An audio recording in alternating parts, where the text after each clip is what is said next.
Morning! So meron tayong question mula kay Hesoyam. Ang gusto niyang ipadiscuss is about leading lights. So ang leading lights o tinatawag nating range lights ay ginagamit bilang gabay para sa navigation. Gamit ito ng mga navigators parang magli-lead sa kanila. Kaya nga leading lights, papasok ng pier kung saan dadaan ang barko sa isang dangerous o mababaw na channel. So ang leading lights ang mag-guide sa kanila papasok.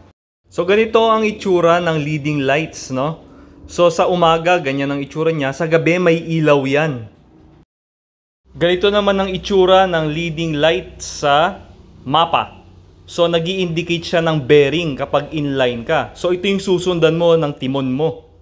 Kung 225 yung bearing, kapag inline yung dalawang leading lights, dapat yan yung tinitimon mo, 225. Ng leading lights at iba pang navigational aids, safely makakarating ang barko sa pier ng maayos at walang problema. So sana may natutunan kayo about leading lights and thank you sa panonood. Salamat!